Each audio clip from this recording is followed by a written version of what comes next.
I would watch the hell out of a Guillermo Del Toro Jabba the Hutt movie. Sure, Wouldn't naturally. you? Of course, of course. We have so much news, you guys. It's been a little while. There wasn't news. Now there's a whole lot of news. So here we are. Good to see you. Starting with the fact that the Writers Guild has ratified a new contract. They Nice. voted overwhelmingly, 99% in favor of this new contract. So the strike had ended, but this makes it all kind of official. Meanwhile, Screen Actors Guild will resume negotiations tomorrow. That is Wednesday, October 11th.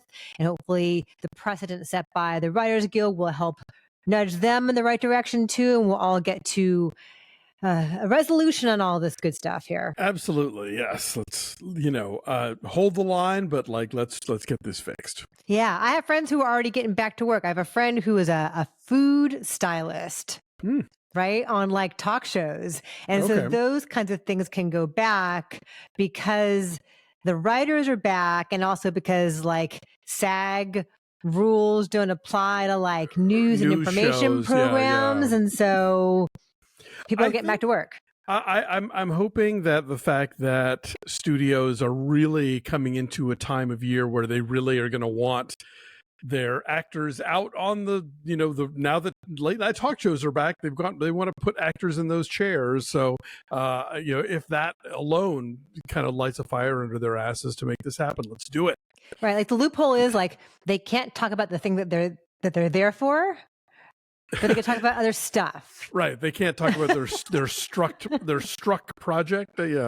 Yeah. Anyway, so thinking good thoughts that they will all wrap up pretty soon. I think you're right that the big award season stuff will be the final push that makes it all happen. Meanwhile, movies do exist and they are in theaters, including The Exorcist Believer, which was #1 at the box office in its opening weekend, but underperformed. It only made about $27 million, and the expectations were in the $30 to $36 million range.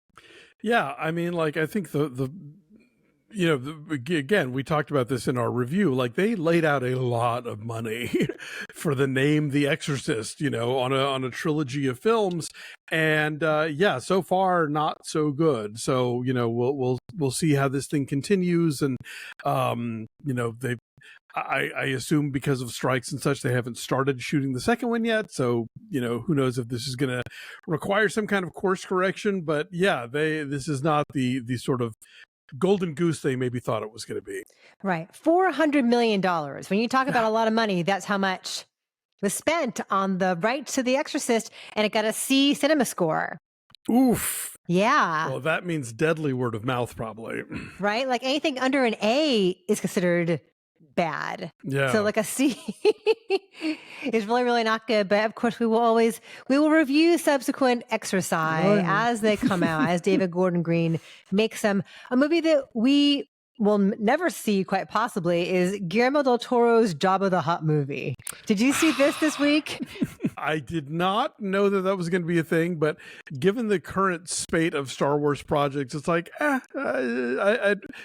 let Guillermo Del Toro just do his own thing the way he wants to, This is a thing that had been rumored for a while, been kicking around for a while, and he confirmed in an interview with Collider that yes, indeed, he had been working on a Jabba the Hutt movie, and it got pretty far, but it was one of like many different scripts that just for one reason or another just did not happen. But I would watch the hell out of a Guillermo del Toro Jabba the Hutt movie. Wouldn't you? Of course. My other great GDT quote of the week, I think at Fantastic Fest, he admitted that he'd never seen the sequel to Pacific Rim that he didn't direct. And he basically said it's like watching your ex-wife's home movies. Like if it's good, you don't want to know. And if it's bad, you don't want to know. Oh, that's really interesting. Yeah, but given his affinity for like monsters and creatures, and I think it'd be really cool and dark and weird, but maybe someday. Hey, we got to mention our friends at Coffee Brothers because we have gotten to know them and all their delicious coffees, and they're awesome. And I cannot decide which one I like best. We've tried the Nicaragua, the Brazil, the dark roast, the medium roast. And I say to Chris every morning, like, which one's your favorite? And he's like, I don't know. I like them all. I'm like, I can't pick either. They're all really, really great. So we've got to deal with our friends at Coffee Brothers.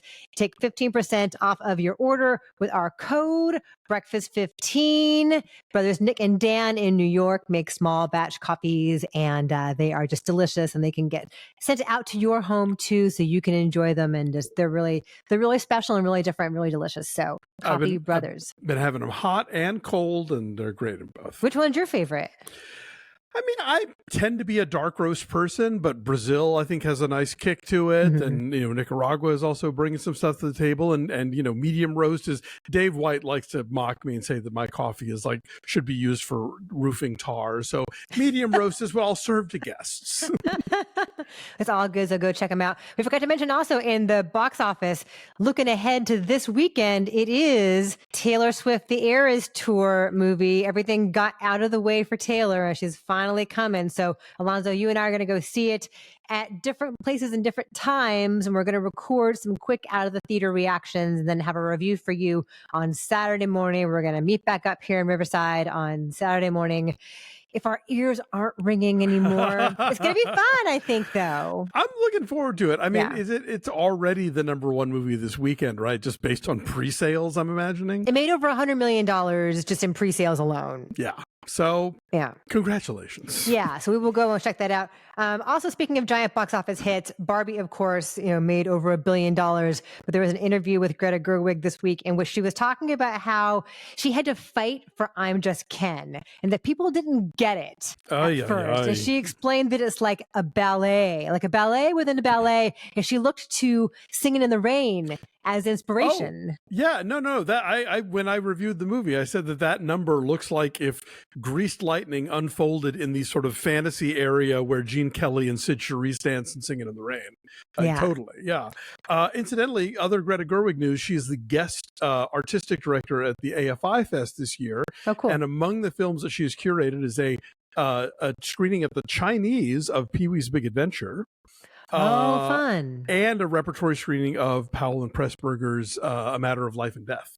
Oh, that is a wide range of tastes there. Mm-hmm. That'll be fun. Well, good. So look for that. If you want big spectacle, so we've got Ridley Scott's Napoleon, right? Yes. Which is going to be out in theaters. But then apparently there's going to be a 4+ hour director's cut on Apple TV Plus. I'll tell you, I'm actually kind of looking forward to that because I didn't see the theatrical cut of Kingdom of Heaven, but the director's cut got like a 1-week run for like Oscar consideration. And I ran out and saw it. And I was like, oh, this is actually really good. And I was listening to some dude in the lobby pontificate, which is, the early internet, explaining about what was missing from the previous cut that had been in this one. It sounded like, oh yeah, that this cut sounds like it makes much more sense. So as much as I'm curious to see what the theatrical Napoleon will be like, giving him more canvas so far has been, worthwhile. And what's the point of streaming if things can't be 4 hours long? Yeah, that's true. So theatrically, Napoleon will be out on November 22nd. And then there is not, as far as I know at this point, a streaming date for the director's cut, but that will be on Apple TV Plus. So we'll keep an eye out for that. Which one should we review? Or should we do them both? We could do them both. Why not? Compare and contrast, see what all there is. And then I know you want to talk about Terence Davies, who died this week at 77. Talk about him a little bit, please. Yeah, he is a legendary queer filmmaker. He began his career with these very poetic, autobiographical kind of memory films about his childhood in England, Distant Voices, Still Lives, and The Long Day Closes. He went on to do some really great literary adaptations. He did that version of the House of Mirth with Gillian Anderson. He did The Deep Blue Sea, not the same as Deep Blue Sea, with Rachel Weisz, which is, I think, still one of her greatest performances. He did A Quiet Passion, which is the movie about Emily Dickinson with Cynthia Nixon. He had a lovely kind of pastoral film called Sunset Song about farmers in Ireland. And then, very often we talk about the careers of great filmmakers.